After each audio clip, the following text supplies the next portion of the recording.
So I think I'm actually going to go insane with the amount of books I want to read this summer, this next few months.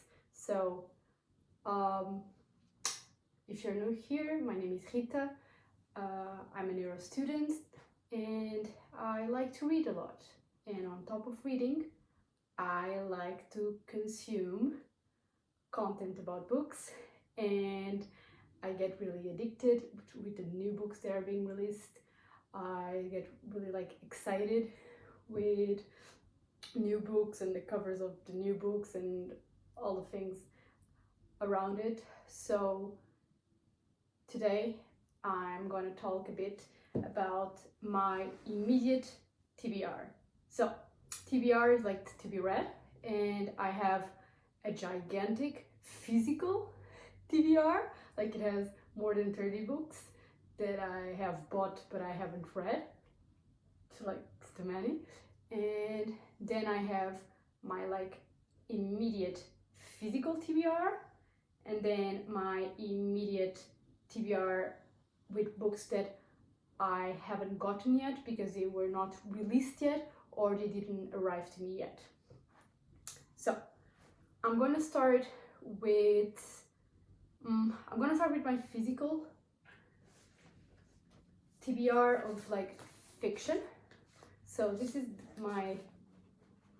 the books that I want. These are the books that I want to read in the next few weeks. I'm going to start by this because this is the book that is the second book to a book club that I'm hosting with a friend. It's called Querunchu. In English it's called Woodworm, and it is originally published in Spanish by Leila Martinez. I have the translation by Guilherme Pires and printed by Antigone. It's this beautiful edition, and I'm going pretty blinded to this book. I know that it's horror and it involves a relationship of a grandmother and a granddaughter, and a house that is haunted by sombras, that are shadows of the dead. It's pretty short. It's have 115 pages, so it's almost like a novella, and it's considered fast-paced. Then we have the book that I'm probably going to read next, that is How It Works Out. I'm gonna completely butcher this name, but by Miriam LaCroix. This is also horror, but it's a queer horror, and I'm gonna read a bit of the synopsis. What if you had a chance to rewrite the course of your relationship again and again in a hope that it would work out? So I think that's all the premises of the book. And then he says something like, when Miriam and Allison fall in love at a show in a run-down punk house, their relationship begins to unfold through a series of hypotheticals. What if they become mothers by finding a baby in an alley? What if the only cure for Miriam's depression was Allison's flesh? Okay, it already starts being dark. I'm gonna jump, and in the end he says equal parts sexy and profane and sentimental and gut-wrenching. How It Works Out is a gender-bending, arresting and canny exploration of queerness, love and our drive for connection in any and all possible worlds. So this is the book that I'm gonna read next. Then we have something a bit different. This is How You Remember It by Catherine Pratsitska. It's considered also fast-paced. It's also considered dark, but more of emotional. It's not horror. And the synopsis says, you're 9 when you get your first computer. Your favorite thing is a virtual pet website. You spend hours in the chat room. You don't understand why some of your online friends don't use their real names. It's not long before you discover porn. You don't know what you're watching, but you do know that you shouldn't tell anybody. Later, older, your first kiss is captured on camera and shared with everyone in your ear. It feels like betrayal, but soon it feels normal. Part of the incessant cycle of posting, sharing and liking. Now, you can't remember a time when you didn't feel hollow inside. now, you know that something has to change. A chilling, potent, and intensively intimate, this is how you remember it, is at once a cautionary tale, a call to arms, and a tender love story. It is about a life lived online and about finding another way when it's all you're ever known. Sorry, I'm really bad at reading, actually. So I know that this book is all written in the second person perspective, and I'm just finishing gender theory that is also in the second person perspective. So I think I will like this one. And then I have The Service by Frankie Muren.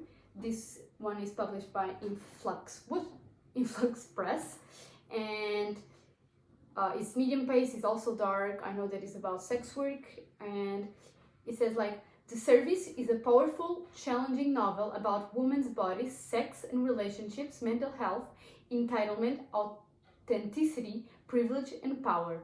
As shocking as any dystopia, but touching and deeply humane.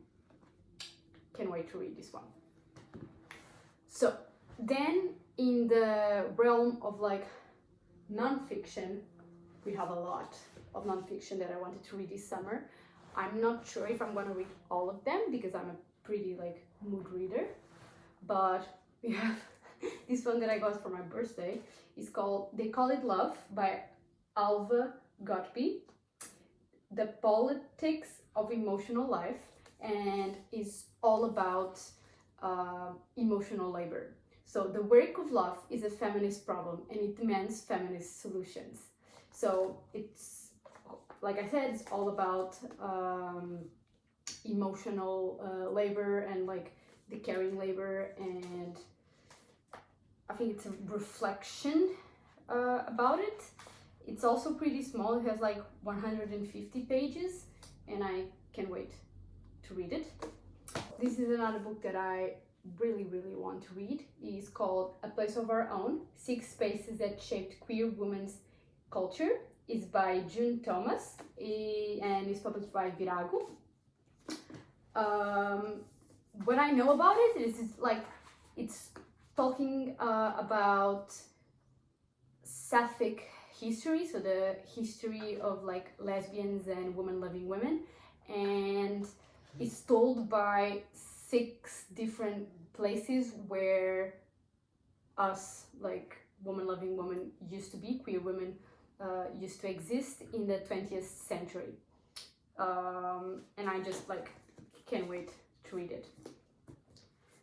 Then we have another one that I got for my birthday, so in January, that is called Collapsed Feminism, and it's all about feminism in the age of the internet and feminism like nowadays. So it's about, like I said, feminism, gender, politics, technology, and how like the extremes online get much more like polarized. It's also not that big, and I have been like putting it off reading it, so I really want to read it this summer. Then we have Sluts by it's edited by Michelle T. And first, this edition by Cypher Press is just beautiful. And this is an anthology. So it's an anthology of writings that explore what it means to be sexually promiscuous in a contemporary like culture. And it has a lot of different writers, like for example, I know it has Amanda Montel, Jeremy Atherton Lynn. It has, so it's like short stories by different writers, to what I understand. I know that it also is not just like short stories, maybe some like essays and more of like out of fiction type of thing, but it just sounds like absolutely amazing, and the cover is beautiful. Then I have Argonauts by Maggie Nelson. I think everyone knows about this book. I got it like recently. I know that it's not an easy read, but it's also pretty short and it's a memoir. It's also about gender, about queerness, and about family dynamics, for what I know. So at the center of The Argonauts is a love story between Maggie Nelson and the artist Harry Dutch, who is fluidly gendered. As Nelson undergoes the transformation of pregnancy, she explores the challenges and complexities of mothering and queer family making. So yeah, this can be like a difficult topic for me. That's why I'm also waiting for the right moment to read it. And then we have the book that came out last month in May, is Disability Intimacy. I don't know why my cover is all dirty. Is edited by Alice Wong, the editor also of Disability Visibility, and she has her own memoir called The Year of the Tiger that I also have in my TBR to read. But yeah, and these are like essays. It's a collection. This is a anthology also, like of essays on love, care, and desire, and it's all about intimacy and love and relationships while as a disabled folk. So yes. And now for the books that I haven't gotten yet, or because they weren't published yet, or because they haven't arrived to my place yet. We have Unsuitable, is a history of lesbian fashion. It's by Eleanor Medhurst, and I just can't wait to read this book. Like, most perfect book for me to read like in Pride Month. It's a book about like lesbian fashion and queer fashion, so it's amazing. I really like, can't wait. And then we have The Nude. This one I have in my Kobo. I have the ARC to read. It's by C. Michelle Lindley, and it's also considered dark, mysterious, reflective, slow-paced, and I can read a little bit of the synopsis. 1999, an island off the south coast of Greece. An art historian, Elizabeth Clark, arrives with the intent to acquire a rare female sculpture. But what begins as a quest for a highly valued cultural artifact evolves into a trip that will force Elizabeth to contend with her ambition, her desire, and her troubling history. So, yeah, set in Greece. Perfect. As the nude's acquisition proves to be riskier than she could have ever imagined, the fates of Elizabeth and the sculpture are called into question. To find a way out, Elizabeth must grasp with the role she played in the global art trade and the ethical fallout of her personal and professional decisions could leave behind. This is really interesting. I love books that are normally set in the art world, so I can't wait to read this one, and I have it on my Kobo to read. Then one that I'm not sure if it's already published. I'm going to put here when it's going to be published, also The Nude. And an image of it is called Spoiled Creatures by Amy Twig. And I know that it's dark, it's tense, it's like a person that gets in a woman only like commune, and then it just completely like involves to like a disturbing, complex like atmosphere. And I know there's at some point like men getting to the commune, but yeah, sounds just up my alley. Something about like a cult of all women. I need to read it.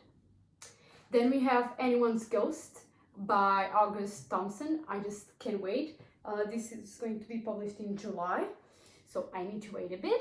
And it's a coming of age story set in the summer in the rural area of like New England. Yeah, so I just can't wait to read this one. Then we have everyone's like anticipated book of the summer, and I'm excluding all books that are being published in September because there are some books that are being, I'm gonna make a whole video about that because just 3 of my favorite writers are publishing books in September, so that's a whole separate video. And then we have Private Riots. I would really like that. I will put a cover here, by Julia Armfield. Julia Armfield also wrote Salt Slow, that is a short story collection, and Our Wives Under the Sea, that I have read. Salt Slow I have in my TBR, I haven't read yet. And I know this is queer. It's about like 3 sisters that get together after their father died, and they are not really like close as sisters, or were not close with the father. And I know that is like dark, it's speculative fiction, and I'm also just going completely blind to this book. This is all I know, and this is all I want to know. And we have Amphibian, that is by Tyler, I cannot say really the last name. It's going to be published in August. And it's a coming of age like debut novel. It's tender, it's about desire, promiscuity, that's how you think it's how you say it, and like the intense early friendships. I know that it's about like a new girl in a school that the mother doesn't really like, it's not really attentive to her, so, and she makes a friend, and it's all about that consuming dynamic. And then we have Plaything by Bia Seaton. Bia Seaton is the writer of Berlin that I have read last year, and it's also kind of about like desire and intense like obsession, for what I know. The synopsis says, Anna is smart, smarter than you probably, but when she falls for the beautiful, enigmatic Caden, her need to get under his skin, to truly know him, becomes overpowering. I absolutely love Berlin, so I just can't wait to read this one. These are all the books that I want to get to this summer. Probably there will be some more, because I'm always finding like more books that I want to read. And also I have a gigantic physical TBR that I'm looking at right now, and I'm probably going to read more books in there, but these are just like some priorities, and I'm going to try to prioritize nonfiction, given that next year I'm going to be writing my thesis, and I'm probably not going to feel like reading a lot of nonfiction. I want to read some nonfiction like in the summer. So thank you so much for watching. I don't know when I'm going to post next video. Maybe will be a video like a reading vlog. I'm not sure, but we will see. Bye.